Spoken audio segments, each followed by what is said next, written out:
बदलना चाहिए, ठीक होना चाहिए। लेकिन कौन ठीक करेगा? हम स्वयं ठीक करेंगे अपना ही। ये यज्ञ जो आप सब करने के लिए बैठे हैं, ये उसका उद्देश्य यही है। यज्ञ हमको ऊर्जा देती है, हमारे अंदर साहस पैदा करती है। वो चाहे नौजवान हो और चाहे वृद्धावस्था में क्यों न प्राप्त हो। ऊर्जा पैदा थी तुलसीदास के अंदर, तो 90 वर्ष की उम्र में उन्होंने रामचरितमानस लिख दिया।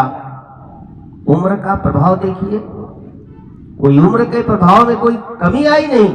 उस सूर्य की तेज, उस यज्ञ की ऊर्जा उस व्यक्ति के अंदर प्रवेश कर गई। उस प्रकार से हमारे अंदर भी वो ऊर्जा आनी चाहिए। क्यों? कि भगवान ने कहा है, सह यज्ञाः प्रजाः सृष्टवा। सृष्टि जिस समय है ब्रह्मा जी ने की, उस समय इस यज्ञ को जुड़वा भाई के तरीके से भेजा और कहा, बेटा जो निष्काम रूप से इस यज्ञ को करेगा उसके साथ भगवान का सहयोग रहेगा। उसको जीवन में कहीं कोई अभाव नहीं हो सकता है, कोई कमी नहीं हो सकती है। सभी कामनाएं पूर्ण होती हुई चली जाएंगी। यज्ञ वही सर्व काम धो, इसलिए सब कामनाओं को देने वाला यज्ञ है। लेकिन हमको इस यज्ञ से शिक्षा लेनी चाहिए। जिस प्रकार से यज्ञ में, इस अग्नि में जो भी चीज जाती है सब अग्नि जैसी हो जाती है। हमारा भी जीवन अग्नि जैसा होना चाहिए, चमकदार होना चाहिए। कोई भी गलत भी चीज आ जाए तो हमारे अंदर सब जल जानी चाहिए, हजम हो जानी चाहिए। क्यों? कि धियो यो न प्रचोदयात्, वो बुद्धि देता है। सवितुर्वरेण्यम, कौन? सविता देवता। जब सविता देवता से हम बुद्धि की कामना करते हैं, प्रार्थना करते हैं, तो हमारे अंदर गंदी चीज भी चली जाएगी। तो वो क्या हो जाएगी? भून जाएगी।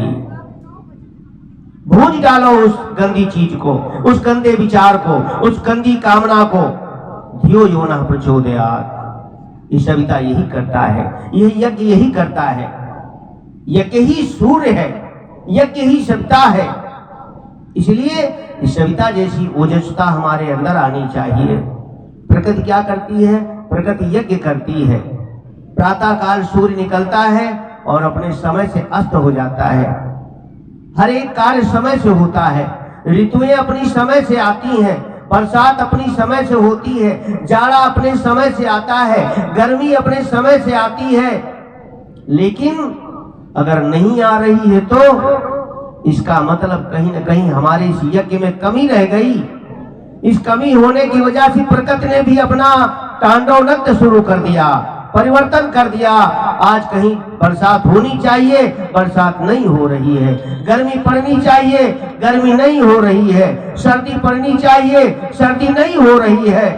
जहां जो होना चाहिए वो नहीं हो रहा है। आज क्यों? इसीलिए कि उस यज्ञ के जीवन को हमने जिया नहीं।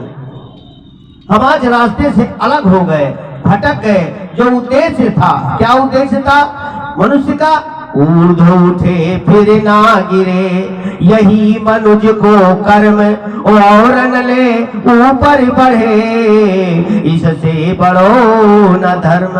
मनुष्य का यही उद्देश्य होता था कि स्वयं बढ़े, अच्छे कार्य के लिए कदम रखे और दूसरे को भी रखे और रखाएं। यही उद्देश्य है। तो इसलिए इस यज्ञ का हमारा जीवन में बहुत ही बड़ा महत्व है। आइए, अब अधिक समय हो गया है, इसलिए समय को देखते हुए उस यज्ञ कर्म कांड को प्रारंभ करते हैं। सर्वप्रथम उस परम चेतना जो हम सबको प्रेरित करती है, प्रेरणा देती है। अभी आपने गुरु कृपा कर दो, हम तुमको न भूल पाए। तो ये क्या है? अभी आपने गीत सुना है, इस गीत के माध्यम से हमको यही प्रेरणा मिलती है। आइए सर्वप्रथम उस गुरु की वंदना करते हुए, उस सरस्वती की वंदना करते हुए, जो वाणी की देवी है, जो कला की देवी है, जो ज्ञान की देवी है, और साथ में व्यास भगवान जिन्होंने तपस्या करके इस कलम को उठा करके और रचना किया इतने वेद पुराणों शास्त्रों को, जो हम सब तक पहुंचाया है। आइए ऐसे देवी देवताओं को, ऐसे गुरु का आवाहन वंदन सभी लोग हाथ जोड़ लेंगे और भाव भरी वंदना करें। एक मिनट, जिन कुंडों पे भाई नहीं है उन पे एक एक भाई बैठ जाइए। एक मिलती है हिम्मत, एक मिलती है साहस। ताकत मिलती है उसको। जीवनी शक्ति क्या है? आज कहते हैं आप भाई साहब बोतल पीते हैं तो बोतल छोड़ देना, अगर तंबाकू खैनी इत्यादि गांजा शराब कुछ पीते हैं खाते हैं मीट मुर्गा तो छोड़ दीजिए। लेकिन क्या है, कहते हैं पंडित जी दक्षिणा जो लेनी है ले लीजिए, लेकिन ये तो नहीं छूट पा रहा है। क्यों नहीं छूट पा रहा है? खूब खाओ खूब पियो, जो कम खाते हो खूब खाओ, मेरे से कोई लेना देना नहीं है तो किसका है? जिसने तुमको पैदा किया है, जिस माँ ने पैदा किया है, उस परम पिता परमात्मा ने पैदा किया है, वो देखेगा, वो ठीक करेगा, वही सुख और दुख देता रहता है। इसलिए अवश्य में वो भोक्तव्यम कृतम कर्म शुभाशुभम, शुभ और अशुभ कर्मों को भोगना पड़ता है। आइए इसी भाव के साथ में दोनों हाथ गोदी में रखें, श्वास खींचे, रोके और बाहर निकालें, पुनः रोक लेंगे। मंत्र यहाँ से बोला जाता है।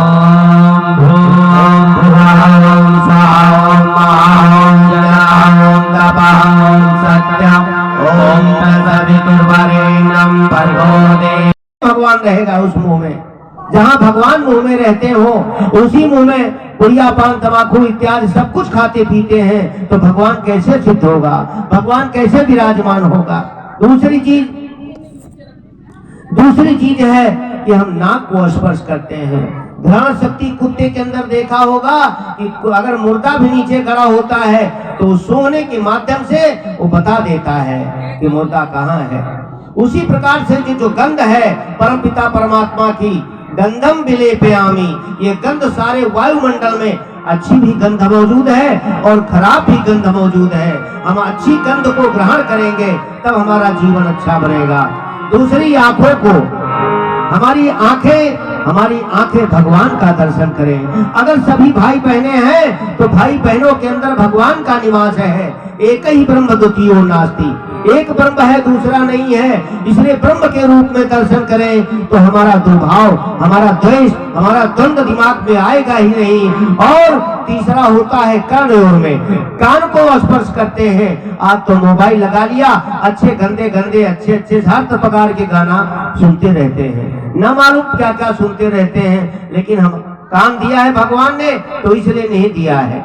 अच्छी चीजों को सुनिए, भगवान के गुणवाद को सुनिए, कथाओं को सुनिए, श्रवण करिए, इसलिए कानों को दिया है। भद्रम करने भी अच्छी बातों को सुनना चाहिए। और बाहों को स्पर्श करते हैं, भुजाओं को, कि जो भगवान ने हाथ दिया है, नहीं हाथ काट दिए होते, हाथ ना दिए होते तो बात ना बनती। इसलिए हाथ दिया है तो जो भी अपनी कमाई है वो कमाई हम भगवान के कार्य में भी एक अंश लगाएं। हम अगर 10,000 कमाते हैं तो कम से कम 100 रुपए तो भगवान के कार्य में हर महीने खर्च कर सकते हैं। ये हमारा भाव होना चाहिए, ये हमारा भाव होना चाहिए। हमारा मिशन खड़ा हुआ है तो 10 पैसे अंशदान से, एक मुट्ठी फंड से, ये परम पूज्य गुरुदेव ने इतना बड़ा मिशन आज खड़ा कर दिया है। ये भाइयों बहनों, ये मैं आपसे निवेदन करता हूँ, ये गायत्री शक्तिपीठ है, हमारी बहन जी है, आदरणीय बहन जी, आप अपना अंश निकाल करके यहाँ पहुँचा दीजिए। ये गुरुद्वारा है, तो गुरु का दरबार इनका नहीं है, भूल जाइए, किसी एक व्यक्ति विशेष का नहीं हो सकता है, भगवान का है दरबार, गुरु का दरबार है, गुरु की दया है, गुरु की कृपा है, इनके माध्यम से कराना चाहता है वो, इसलिए करवा रहा है। आप भी अपने अंश को इस समय को लगाते हुए आप अपने सेवा में लगाइए। यहाँ देखा होगा कि कल लिपाई पुताई नहीं हुई थी, लेकिन जैसे ही कहा गया हमारी बहनों ने भाइयों ने मिल करके, ये भगवान आए हैं यहाँ, 33 कोटि देवता निवास कर रहे हैं, इसलिए उनको बैठाया गया है। और पैरों को, ये पैर हमारे भगवान ने दिया है कि जाकर के तीर्थों का यात्रा करें, तीर्थों की यात्रा करके अपने जीवन को धन्य बनाएं। आइए इसी भाव के साथ में बाएं हाथ में जल ले लेंगे, दाहिने हाथ की 5 उंगलियों को डुबो करके हम जैसे बताते जाएंगे वैसे आप छूते चले जाएंगे। ओम वांग में आसीस्तु, मुख को स्पर्श करें। ओम नसोर में प्राणोस्तु, नासिका के दोनों छिद्रों को। ओम अक्षोर में चक्षुरस्तु, दोनों नेत्रों को। ओम कर्णयोर में श्रोतमस्तु, दोनों कानों को। ओम बाहोर में बलमस्तु, दोनों बाहों को। ओम अर्धोर में ओजोस्तु, दोनों जंघाओं को। ओम अरिष्टानि मेघानि तनुस्तन्वा पृथ्वी पूजनम। आइए, पृथ्वी माँ के हम ऋणी हैं और इसी माँ में हमारा जन्म हुआ है और इसी माँ के गोद में हम खेलते हुए सोते हुए चले जाएंगे, विलीन हो जाएंगे। इसलिए हम अपना ऋण चुकाने के लिए एक चम्मच जल अच्छा फूल छोड़ करके धरती माता को प्रणाम करें। ओम पृथ्वी त्वया घृता लोका देवीं